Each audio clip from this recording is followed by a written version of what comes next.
Hey folks, welcome back. Here's the truth nobody wants to say out loud. Some guys make her want to sleep with them right away, and others get politely ignored. No games, no pretense, no second date. It either happens or it doesn't. And you've probably seen this up close. You put in effort, you're patient, you listen, you check in, you think, surely this is what she wants. But she doesn't want to see where things go. She just wants space. Meanwhile, that other guy? No flowers, no texting games, no deep conversations. And somehow, she's inviting him over like it was always meant to happen. So what's going on? It's not about being good-looking. It's not about money. It's not about being nice or respectful or romantic. It's about what you signal, without saying a word. Women read energy, not effort. They feel intent. And the man who moves like he's already enough, who doesn't wait for approval, who doesn't hesitate in his presence, he triggers something raw, something primal, something she responds to before her logic kicks in. You see, most guys approach attraction like an interview. They present a resume of their qualities. They try to be impressive. They wait for her to decide. But she's not hiring, she's feeling. And when she senses you're there trying to earn her desire, it dies instantly. What makes a woman open up mentally, emotionally, physically isn't your checklist. It's your conviction, your frame, your detachment from the outcome. You don't need her to want you, but you don't flinch if she does. That's power. That's magnetism. And that's what we're breaking down in this video. We're not here to teach manipulation. We're here to help you unlearn the approval-seeking behavior that's killing your masculine edge. If you've ever sat in silence wondering why you were almost the guy, if you've ever watched her choose a man who seemed to offer less, and if you're ready to stop getting filtered out because you're trying too hard to be the good option, then you're in the right place. Let's break it down. Let's rewire everything you thought you knew about attraction. Let's get into it. Number 1, the unspoken rule. Let's be real. When it comes to attraction, there's a rule that almost no one says out loud, but every woman feels it. Every man has brushed up against it. And most guys only realize it after they've been rejected, ghosted, or shoved into the friend zone. It's this: the man who doesn't need her approval gets her attention. That's the unspoken rule. Not the guy who's the nicest, not the one who sends the longest texts, not the guy who respects her space so much he disappears into it, and definitely not the one asking, "Is this okay?" every time he makes a move. It's the man who shows up with no apology for being who he is, who doesn't hesitate, who doesn't look to her to validate his value, who moves like he's already enough, with or without her. She feels that, instantly. And here's where most men go wrong.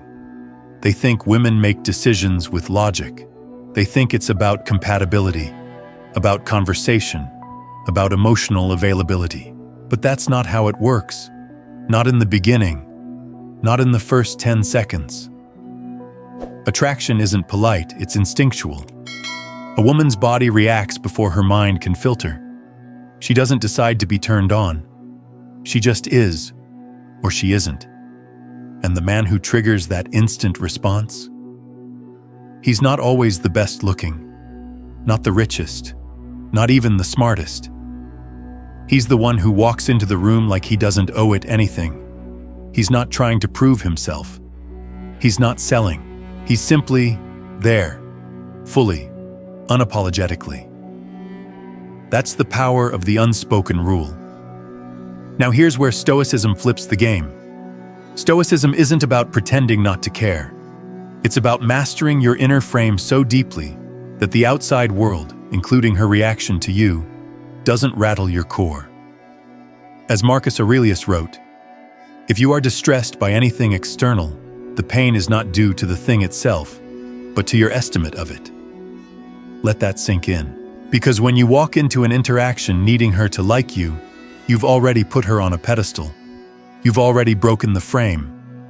But when you enter with self-containment, when your worth isn't up for negotiation, when her attention is a bonus, not a requirement, you operate in a different frequency, and at that level, she feels it. Let me give you a real example.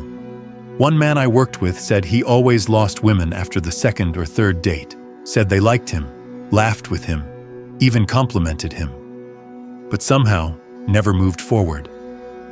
I asked him, "What's your mindset before you walk into the date?"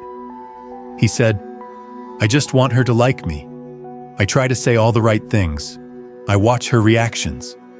There it was. He was performing, interviewing, asking to be chosen, without ever choosing himself.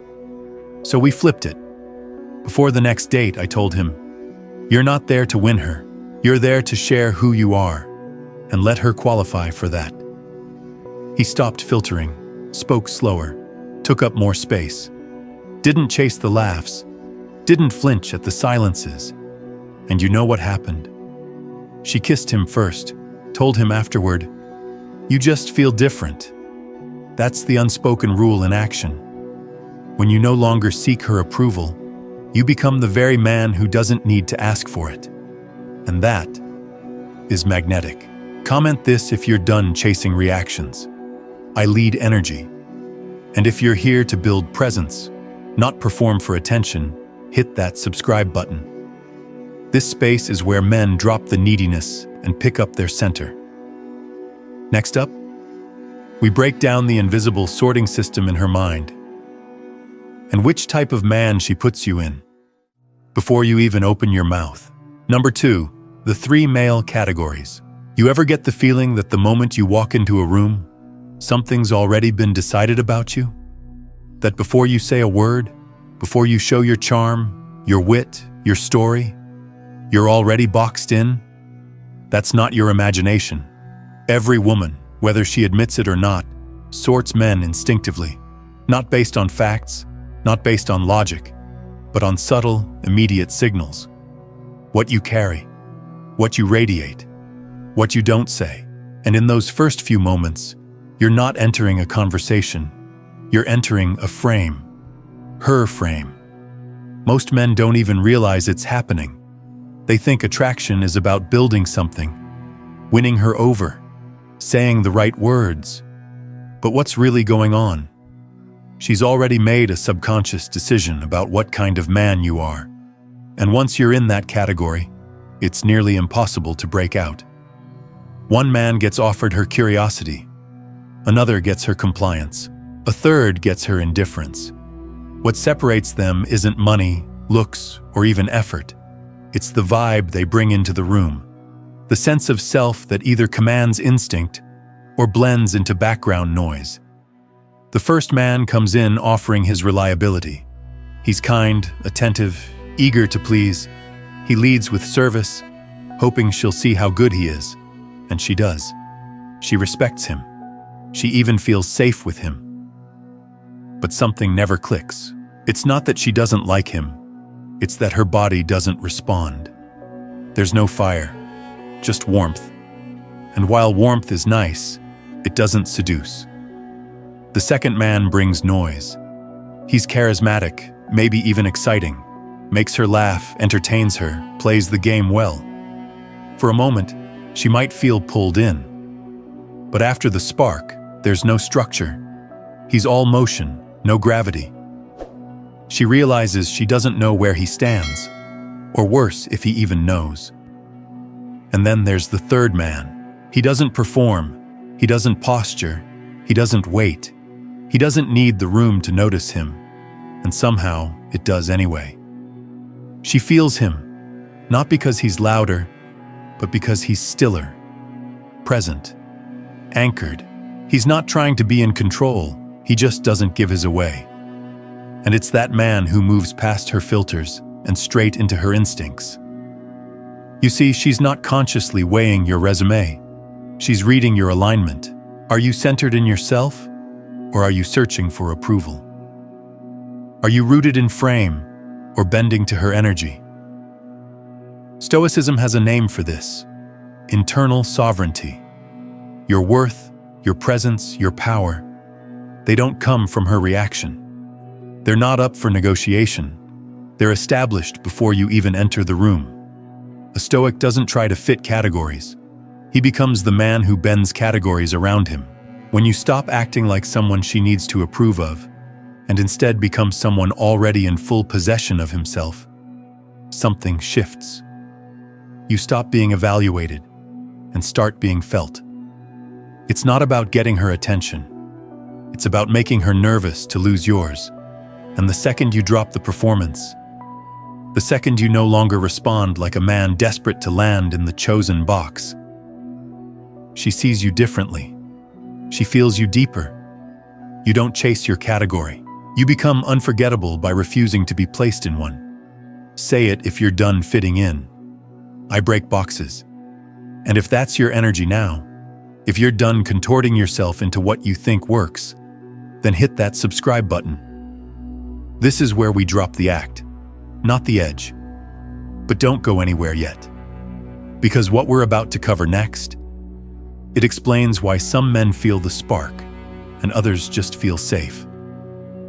Let's talk about the real tension: sexual chemistry versus emotional safety, and why trying to be both too early kills both. Number 3, the sexual chemistry versus emotional safety. Let me ask you something. Have you ever met a woman who told you, "I feel really safe with you"? But somehow, things never turned physical? You thought that was a good thing. You thought emotional safety meant connection. You thought you were on the right path. But then you watched her fall for someone else. Someone unpredictable. Someone edgier. Someone who didn't even ask her how her day was. And you were left confused, angry, maybe even resentful. You were offering depth, stability, consistency. So why did she choose the one who offered none of that? This is where most men misunderstand attraction at its core. See, emotional safety and sexual chemistry aren't the same language. In fact, in the early stages, they often conflict. Emotional safety says, "He's nice, I trust him." Sexual chemistry says, "I want him, I can't explain why." And what most guys don't realize is that when you lead with too much emotional safety too soon, you kill the tension before it has a chance to breathe. You remove the edge. You remove the mystery. You show all your cards too early, hoping it will earn intimacy. But real desire doesn't come from knowing everything about someone. It comes from feeling pulled towards something you don't fully understand yet. That's the space chemistry lives in. Uncertainty, polarity, a little bit of friction between energies. Women don't crave a man who tries to be soft and comforting from the start. They crave the man who holds presence, who stays grounded while the space between them crackles with something unspoken. And here's the hard truth. Emotional safety is built slowly over time. But sexual chemistry? That's either sparked early or it's not sparked at all. If you try to win her through comfort first, you end up as her emotional support. If you hold your frame, maintain your edge, stay relaxed in the unknown, you let her curiosity do the chasing. This doesn't mean you have to be cold. It means you don't rush to calm everything down. You let the charge exist. You allow the unknown to stretch a little. Because that's where attraction grows. Not in certainty, but in possibility. Think about it. The guys who get immediate desire aren't always the most stable. They're the ones who create contrast.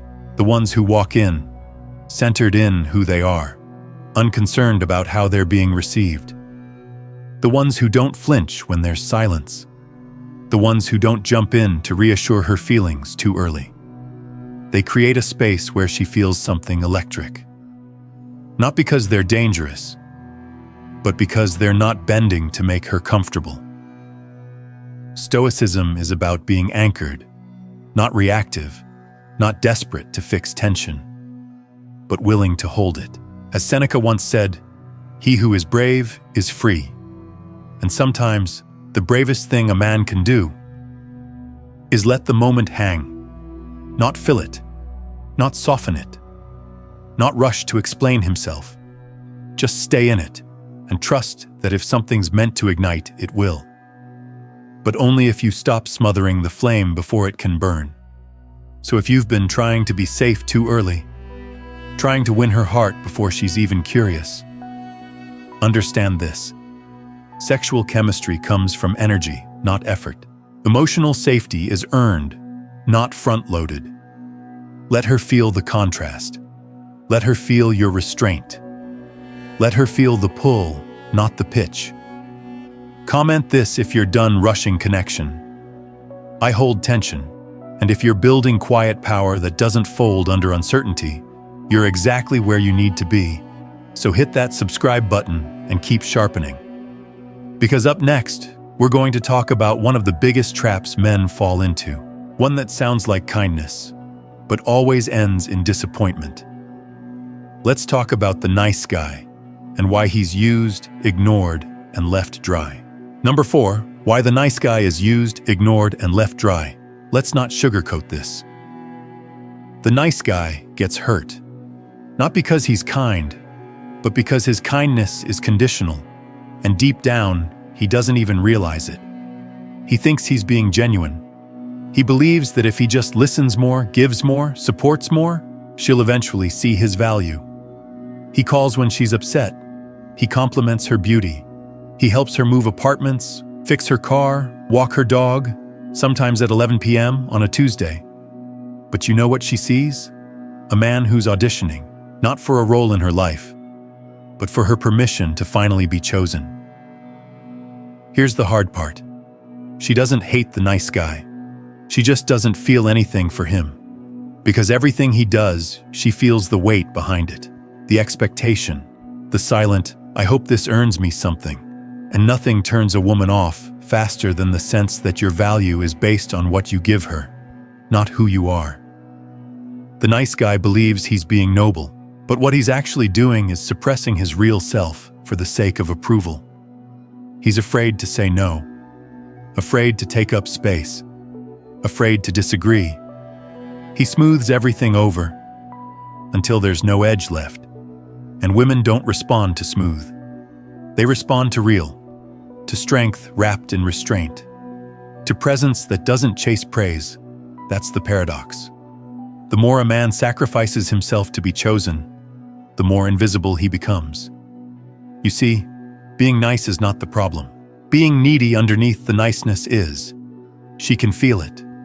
She knows when your compliments are investments, not truths. She knows when your support is a down payment on future intimacy. She knows when you're not standing in your frame, you're folding into hers. It's not your generosity that kills attraction. It's the fear behind it. The fear of losing her. The fear of saying the wrong thing. The fear that if you don't do enough, she'll walk. But here's the truth. A man who's afraid to lose her will always lose himself first. And that's what she senses. When you overgive, over-explain, over-accommodate, you're signaling one thing. My value isn't enough on its own. A Stoic man, by contrast, offers value without attachment. He gives without needing a return. He respects without begging for affection. He stands in his principles, not in performance. Epictetus said, "Wealth consists not in having great possessions, but in having few wants." Now think about that in the context of relationships. What if your power came not from what you do for her, but from how little you need her reaction? Because when a woman meets a man who doesn't need to be liked, who doesn't wait for cues, who isn't trading approval for attention, that's when she starts to chase. She doesn't want to feel like she owes you something. She wants to feel your presence and realize she doesn't want to lose it. That only happens when you stop negotiating with your worth. So if you've been the nice guy, if you've been left dry after doing everything right, understand this. You weren't rejected for being good. You were rejected for being available with an agenda. Comment this if you're reclaiming your value. I drop neediness. And if you're done folding yourself into a likable version of a man just to be picked, then you're in the right place. Hit that subscribe button now. Because this space, it's not for the man who's waiting. It's for the man who's already chosen himself. Now stay close, because in the next part, we're going deeper into the mechanics behind all this. We're talking about the female brain, how it filters men faster than you realize. Let's break down the psychology of female filtering and how to never get screened out again. Number 5, the psychology of female filtering. Let's get clear on something. By the time you've said your second sentence, she's already filed you into a category. And no, it's not conscious. She's not sitting there evaluating a checklist in her head. It's faster than that, deeper than that, more primal than that. What you're dealing with isn't a woman thinking through attraction. You're dealing with a built-in filtering system, one that's evolved over thousands of years, designed to instantly separate the men who are worth her time from the ones who are not. And that filter? It's not looking for nice. It's not looking for effort. It's not even looking for love. It's looking for strength, for certainty, for energy, because on a subconscious level, she's asking herself questions she'd never say out loud. Can he protect? Can he lead? Does he fold under pressure? Would I follow him? Now here's the twist. She's not testing you in the way you think. She's reading your subtext, not the words, but the energy behind the words. Not what you say, but what you signal. And most men don't realize they're being filtered out before the real conversation even begins. You show up nervous. You seek rapport. You mirror her vibe. You don't make decisions. You don't take risks. You overthink how you're being perceived. And to her subconscious mind, that's not safety. That's uncertainty. And uncertainty to a woman's primitive brain means danger. Now, ironically, the guy who's a little too still, the guy who doesn't rush to fill silence, who's relaxed in his own frame, who doesn't need to be liked, he triggers curiosity, not because he's mysterious, but because he's clear. He walks in with a message that's felt before it's said, I'm not here to impress, I'm here to be. And that, right there, is the filter bypass. She doesn't know what to do with that energy, because most men are trying to perform, while he's simply present. That contrast forces her brain to stop scanning for flaws and start asking questions. Why isn't he seeking validation? Why does he feel familiar but unpredictable? Why do I want to know more even though he's said so little? Now this is where Stoicism becomes not just useful, but necessary. Because the modern man has been conditioned to believe that attraction comes from pleasing, from accommodating, from adjusting to her mood, her vibe, her responses. But a Stoic knows, the more you bend, the more you get blurred. Presence is clarity. Clarity is power. And power? That's what passes the filter. Marcus Aurelius said, you have power over your mind, not outside events. Realize this, and you will find strength. She's not filtering you because she's cruel. She's filtering you because nature designed her to. Her time is limited. Her energy is finite. Her safety matters. So when a man walks in with fractured energy, trying to be chosen, trying to be enough, she doesn't see his heart. She sees a threat to her peace. But when you enter grounded, certain, unattached to outcome, you're not just attractive. You're unforgettable. Because you're not asking to be let in. You're choosing whether the space aligns with your frame. And that's a man she doesn't forget. Comment this if you're done asking for permission. I pass filters. And if you're refining the presence that doesn't flinch under pressure, this channel's built for you. Subscribe now and stay in the work. Because next, we're taking a sharp turn. We're breaking down how some of the most common attraction tools, like money, texting, and compliments, actually work against you, and why the more you give, the faster she disconnects. Number 6, how money, texting, and compliments work against you. Let's get something straight. What you think is building attraction might actually be destroying it. You see, most men are taught to give attention, give reassurance, give gifts, give more and more and more. And on paper, it all makes sense. You like her? Show it. You want her? Tell her. You value her? Prove it. But in the real world, especially the world of female instinct, this doesn't land how you think it does. Because when you give from a place of seeking connection, hoping it'll be reciprocated, you're not signaling power. You're signaling lack. Let's start with money. Men think money is leverage.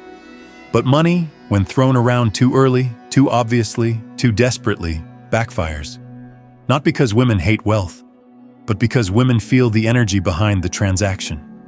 When you pay for everything too fast, too loud, too eager, it doesn't scream abundance. It screams, I hope this makes her stay. You might not be saying that out loud, but your energy does, and her subconscious picks it up in seconds. True abundance isn't just about what's in your wallet. It's about what you don't need to prove. A man who has money but doesn't weaponize it, he's attractive. A man who flashes it hoping to be picked, he's replaceable. Now texting, this one's big. Texting is meant to connect, but most men use it to chase. You check in too often. You double text. You wait for replies like your worth is attached to the typing bubble. And guess what she feels? Pressure, overpresence, need. When you're always available, always responding instantly, always trying to keep the conversation going, it doesn't make her feel desired. It makes her feel trapped. Women are drawn to space, to stillness, to a man who doesn't need the ping of her reply to feel solid in his day. Now, compliments. This one stings, because compliments seem harmless, kind, thoughtful. But here's the truth. If you're constantly praising her looks, her smile, her eyes, her vibe, before you've even built true polarity, it doesn't make her feel special. It makes her feel above you, especially when the compliments come before connection, before tension, before presence. They read like currency, like you're trading words for affection. And the moment she senses that imbalance, the dynamic shifts. She no longer sees a man across from her. She sees a fan, and fans don't get the girl. So what's the Stoic perspective here? It's not about never giving. It's about giving from wholeness, not need. It's about being generous without attachment. It's about knowing your time, your energy, your attention. They're all investments. And no high-value man invests where returns aren't aligned with purpose. Seneca once said, "He who is everywhere is nowhere." So if you're always texting, always complimenting, always giving, you're not present. You're scattered. You're trying to buy what can only be earned by presence, poise, and power. So what should you do instead? Hold your frame. Give selectively. Create tension before validation. And stop using giving as your strategy. Because when you stop throwing value at women hoping something sticks, you become the kind of man they notice, but can't quite figure out. Comment this if you're done over-giving. I give powerfully.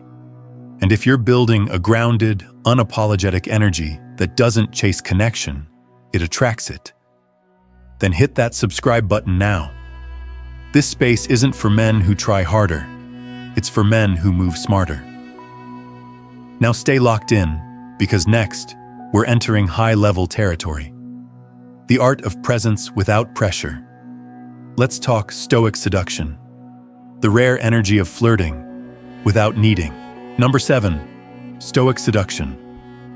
The art of flirting without needing. Let's clear something up right now. Flirting isn't a tactic. It's not about slick lines, practiced smiles, or timing your emojis just right.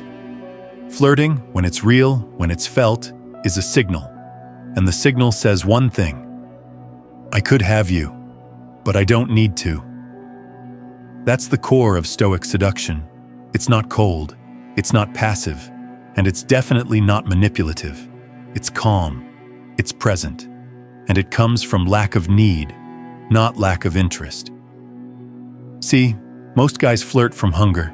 They reach, they lean in, they try to be funny, try to be charming, try to get a reaction. Their energy is loud, even if their words are subtle. And women, especially intuitive, emotionally intelligent women, pick up on this immediately. She can feel the "please like me" behind the joke. She can feel the chase behind the compliment. She can feel the tension you're trying to manufacture, instead of letting it unfold. What makes flirting magnetic is not how you say it. It's what you're anchored in when you say it. And when you're flirting from a place of groundedness, of calm masculinity, of complete emotional self-sufficiency, she leans in not because you're convincing, but because you're unshaken. Let me paint a scene. You're in conversation with her. You're not flooding her with compliments. You're not laughing at every joke. You're not leaning forward like you're trying to sell yourself. You're steady. You speak slowly. You let silences breathe. You observe her, not to calculate, but to connect. And then, out of nowhere, you drop a line. Not loud, not needy, just certain. You're dangerous when you smile like that. You say it, and then you go right back to sipping your drink. No reaction, no follow-up, no checking if she liked it. You dropped it like a man who doesn't need her to respond. That's Stoic seduction. You're not trying to pull her in. You're not trying to fix her emotions. You're letting the space between you carry its own electricity. And what she feels is freedom. Freedom to play, to lean forward, to wonder, to chase. Because here's the secret most men miss. When you flirt without need, you stop trying to get something from her. And that makes you the only man in the room who's not trying to take. Women are drawn to men who don't take, but who still have the confidence to hint at what they want. And confidence without neediness? That's the rarest form of flirtation. Now, from a Stoic lens, this makes perfect sense. As Epictetus taught, freedom is the only worthy goal in life. And what is freedom in the realm of seduction? It's flirting because you enjoy the dance, not because you're begging for the reward. When you can flirt without outcome, touch without agenda, look without demanding, speak without forcing, you become the invitation, not the pitch. You stop asking, "Do you want me?" and start saying, "I'm already whole. Want to play?" She can feel the difference, and that difference is everything. If you're flirting to get, she'll protect herself. If you're flirting to give presents, she'll open. So if you've ever wondered why some guys say very little but leave an impact, it's not because they're smooth, it's because they're still. Their energy isn't wrapped in the outcome. It's wrapped in awareness, and that is irresistible. Comment this if you're done flirting from need. I flirt free. And if you're building a presence so steady that your silence flirts louder than words, subscribe now. Because this isn't game. This is grounding. And next, we're dialing up the depth. We're going into the one principle that overrides every technique, every line, every strategy. The energy first rule. Let's talk about what she feels before she even hears your name. Number 8, the energy first rule. Before you speak, before you move, before you even lock eyes, she already knows. Not with her brain, not with logic, but with something deeper. Her body has already decided, safe or not. Magnetic or meh? Masculine or masking? And that's what the energy first rule is all about. In every interaction, your energy walks in before you do. It speaks before your words. It lands before your intentions. Women, especially intuitive, feminine women, feel the tone of you, not the tactics. And this is where most men lose the game, before they even know they've started playing. You show up saying the right things, polite, well-dressed, good smile. But something feels off to her. Because even though you're trying to present confidence, she can feel that you're not grounded. You're not centered. You're performing. She feels the nervousness behind the eye contact. She feels the micro-hesitations in your voice. She senses that everything you're doing is calibrated around her. And in that moment, it doesn't matter how attractive you are, because the energy doesn't land. Now compare that to a man who walks in, not trying to take space, but already owns his. He doesn't scan the room looking for cues. He doesn't adjust his posture based on her reaction. He doesn't smile to be liked. He smiles because he feels good in himself. That's felt. And that kind of energy speaks volumes, because deep attraction happens below the words. A woman doesn't fall for your logic. She falls for your frequency. And your frequency is determined by how whole you are in yourself. Stoicism teaches this beautifully. It says, we control our response. We don't control the world. That mindset creates internal power. And internal power? That's exactly what she's scanning for. When a man is internally settled, he doesn't fidget. He doesn't chase. He doesn't try to predict her next emotional shift. He lets the moment breathe. And more importantly, he lets himself breathe inside it. Here's the crazy part. You can say all the wrong things with the right energy, and she'll still be drawn in. But if you say all the right things with anxious energy, approval-seeking energy, I hope you like me energy, she'll feel it instantly and pull away. Because the feminine is not looking for perfection. She's looking for polarity. And polarity happens when your grounded masculine energy meets her expressive feminine flow. It's not something you do, it's something you hold. It's in the way you walk, in the way you pause, in the way you don't fill every silence. She feels safe in your stillness, not because you're nice, but because your energy doesn't chase. It leads. The energy first rule is brutal in its honesty. You can't fake it. You can't hack it. You either have it or you don't. But the good news? You can build it. Not through pickup tricks, not through memorizing lines, but by returning to the only place power has ever lived. Your center. When you start operating from your own frame, your own rhythm, your own values, you stop bending, you stop leaking, you start transmitting. And that transmission, even if silent, roars. That's when she leans in. Not because you said something clever, but because your presence left no room for doubt. So if you've been focusing on the words, the angles, the timing, take a step back. Ask yourself, what energy am I really carrying into the room?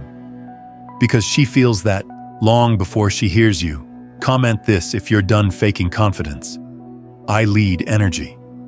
And if you're cultivating that deeper, steadier, magnetic presence, you're not just watching the right video. You're becoming the man she can't unsee. Subscribe now and sharpen your edge. Next, we're going to flip the whole thing.